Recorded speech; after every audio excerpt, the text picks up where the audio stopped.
Okay, so now you've got two different theories about the nature of suffering. You've got the one I just laid out. It's called the foundational story of suffering and malevolence. And you have the Marxist story, which is, well, there's oppressed people, and the reason they're oppressed and suffering is because the oppressors are oppressing them. Those are not the same theories, right? And there's a utopianism that's implicit in Marxism, which is if you could just get the damn oppressors to stop oppressing the oppressed, then the utopia would arrive. And so not only are the oppressors responsible for the suffering of the poor, they're also responsible for the fact that the utopia isn't here for everyone. And so how reprehensible can you get? Well, then that certainly justifies, that degree of malevolence justifies pretty much anything you'd like to do to them. So anyways, let's take this apart in a little more detail. Do the Marxists have sympathy for the working class?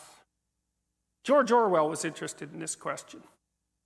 And so he wrote this book called Road to Wigan Pier, which I would highly recommend. It's on a reading list I made. It's on my website. You can check that out. Those are books that have been particularly influential to me. And so Orwell was a socialist. He wrote the book for the Left Book Club, which published a kind of a socialist book once a month. Orwell, by the time he wrote this book, he was already awake. You know, in the 1920s, after the Russian Revolution, no one really knew what to make of what was happening in what would become the Soviet Union, right? I mean, it was after World War I, the planet was in ashes for all intents and purposes. The old aristocratic order was crumbling. It was a horror show. And these revolutionaries came out with these new ideas and tried to in principle, give the working class a break, and everybody watched to see what would happen. And the honest people and the intellectuals watched, and I separate them for a reason. But by 1920, 21, 22, something like that, it was obvious already that something was rotten in the state of Denmark. Malcolm Muggeridge went over to the Soviet Union to check out how the collectivization of the farms was going, and he found out it was actually pretty murderous. Right, because what the communists did was round up all the successful farmers and rape them and kill them and steal everything they had and send them off to Siberia, which turned out actually to be a pretty bad idea. Now you think about it, those people were serfs not very long before, a couple of generations at most. And they were so not much more than slaves, and some of them had risen up to the point where they may have had a nice brick house and a couple of cows and maybe a person working for them or two. And there was a small proportion of the agriculturalists in the Soviet Union that were producing most of the food. And that's just how it goes, because that's a Pareto distribution issue. In any field where there's human productivity, a small proportion of the people produce almost all of the output. It's actually the square root of the number of people in the field produce half the output. So if you have 100 farmers, 10 of them produce half the food. But if you have 10,000, 100 of them produce half the food. Okay, so what happens when you kill all the good farmers? You starve 6 million Ukrainians to death in the 1930s. And, you know, that's not something that's all that widely known, but if you want to provide some additional fodder for your nightmares, you could go online and read about what happened to the Ukrainians in the 1930s.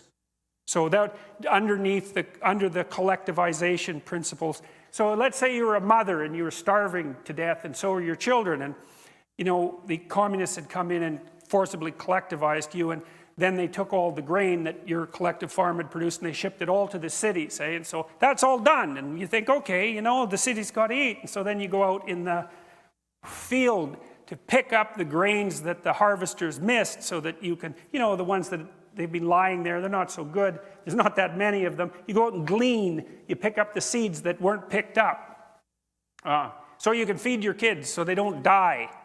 And so what's the punishment for that? Death.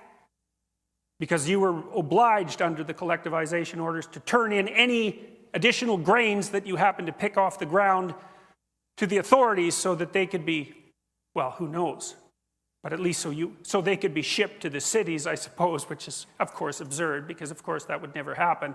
But it was mostly so that you could just actually die.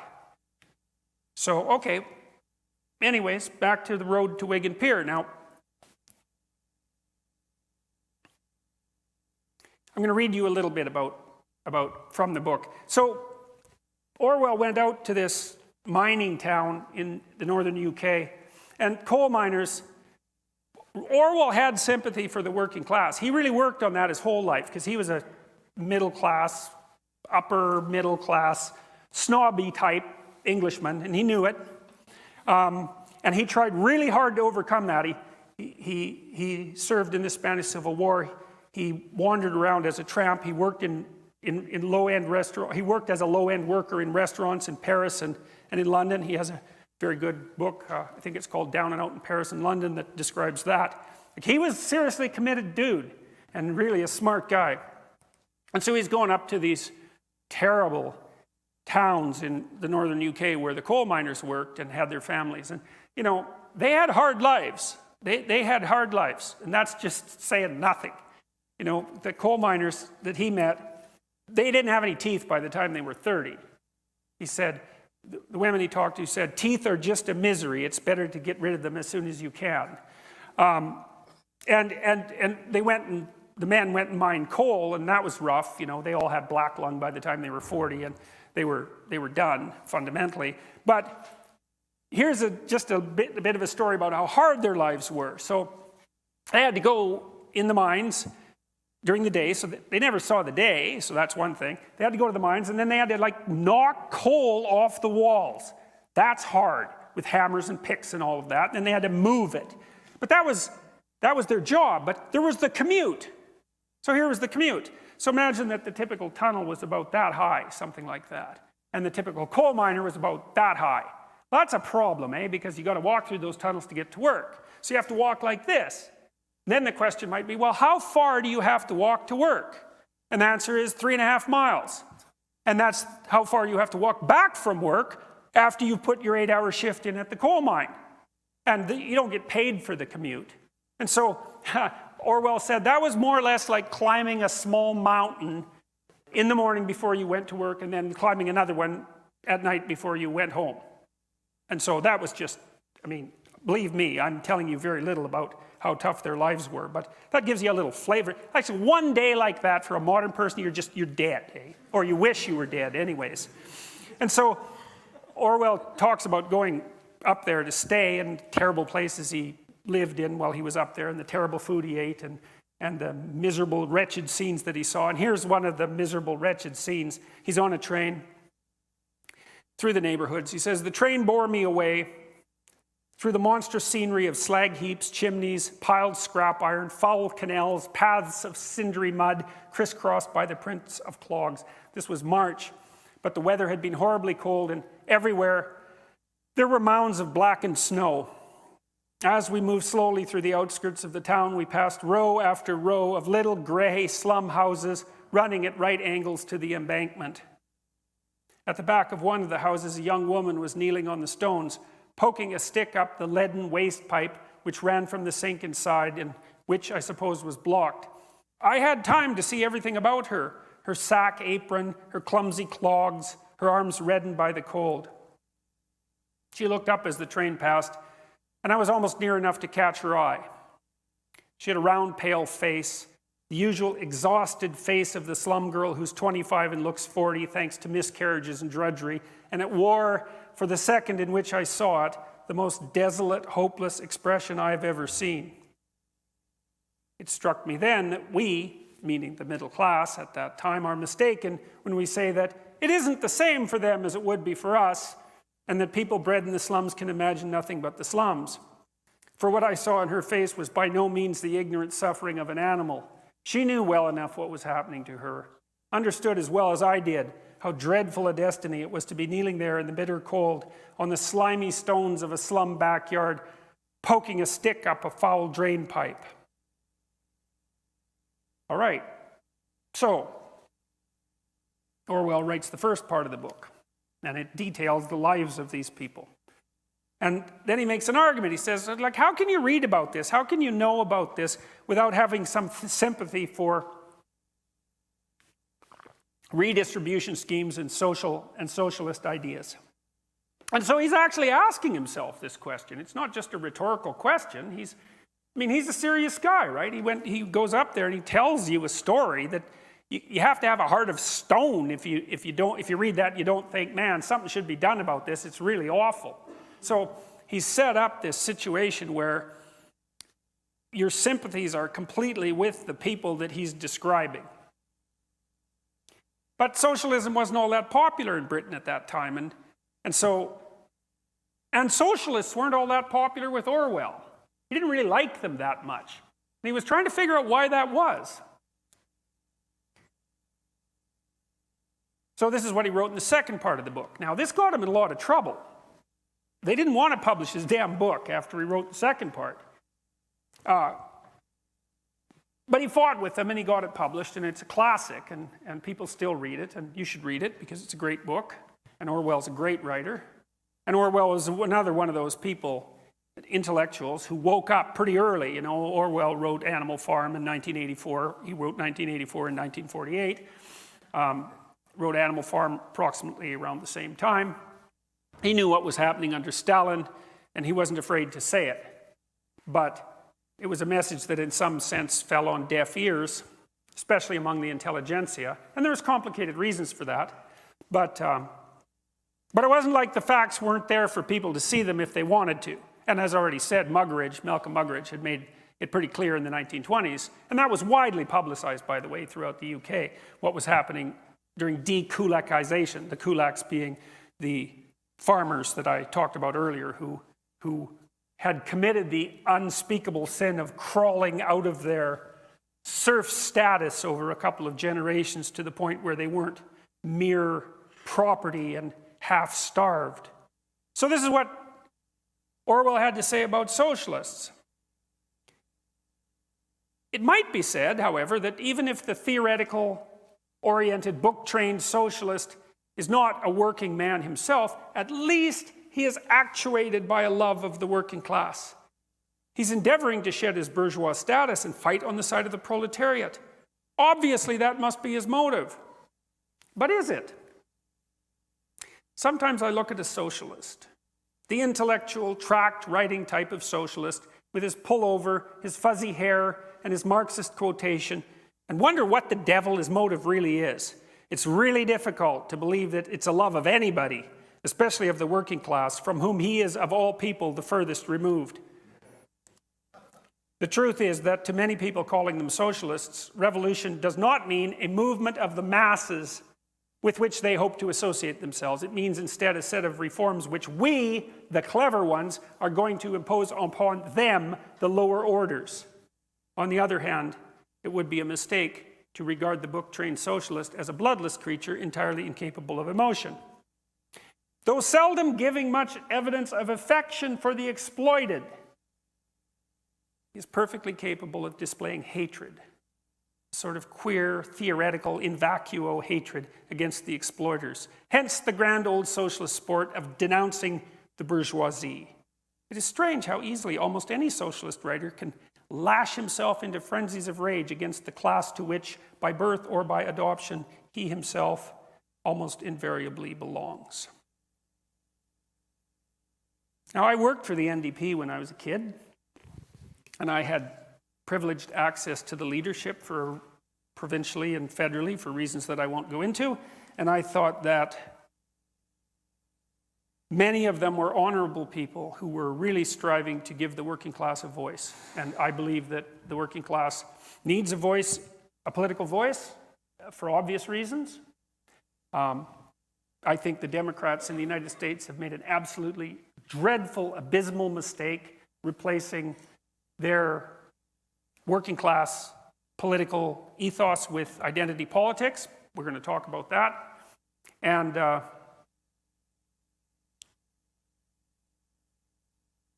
I don't think the situation has changed that much. I think one of the things that's happened in the United States is that world stability and peace, in some ways, has been purchased at the expense of North American working class well-being. You know, because the Chinese have got rich compared to 30 years ago, 40 years ago, 50 years ago. The Indians have got rich, again, same comparison basis. There's more middle-class people in India now than there are in the United States. The trade arrangements that have been in North America allowed for the rise of middle classes globally, at the same time, they opened up the working class in North America to competition from those low-wage sources. And maybe that's a good deal. It's hard to say, right?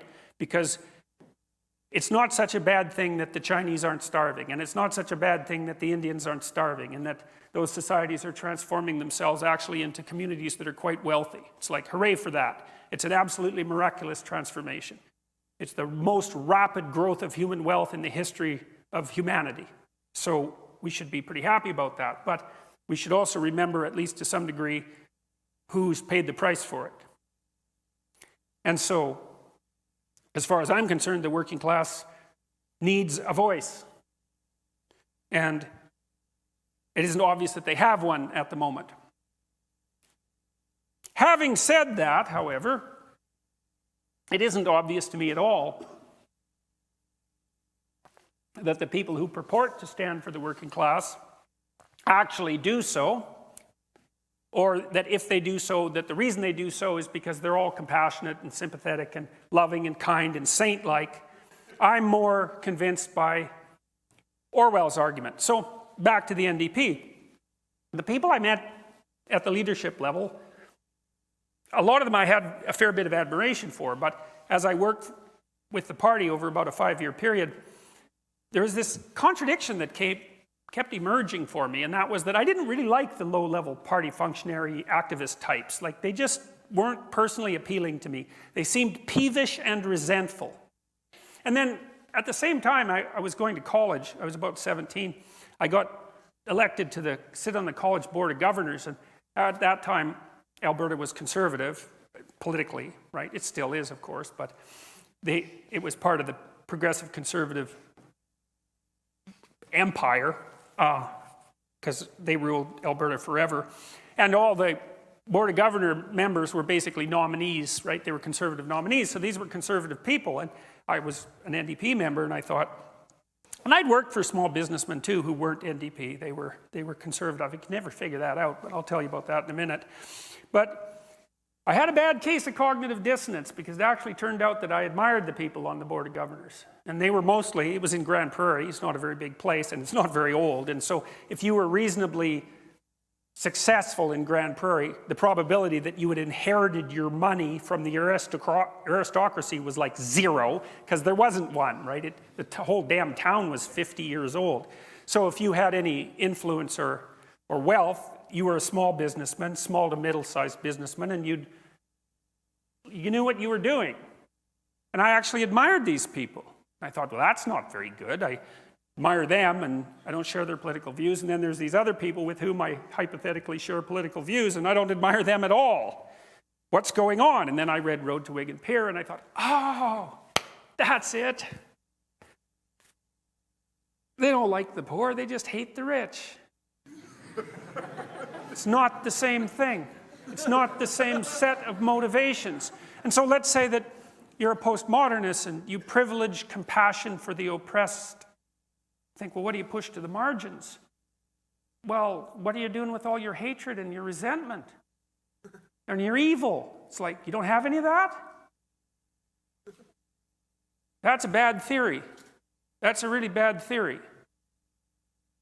Okay, so fine. So you can say, well, yeah, you can say that, but I don't buy it. I still think that the people who stand to speak for the oppressed are in fact motivated by empathy and sympathy. Their hearts are in the right place. See, I don't really buy that either, because I don't really think, generally speaking, that it's a credible claim for someone to make that their heart is in the right place. Now, you can ask that of yourself, and if you think your heart is in the right place, well, more power to you. You know, I can't see the halo from here, however. Every tyrant in history has said that he wants power to do good to his fellows. But don't you think that that the necessary thing is to check and stop people having power? I hate government. Yes. I hate power. Yes. I think that man's existence, insofar as he achieves anything, is to resist power, to minimize power, to devise systems of society in which power is the least exerted.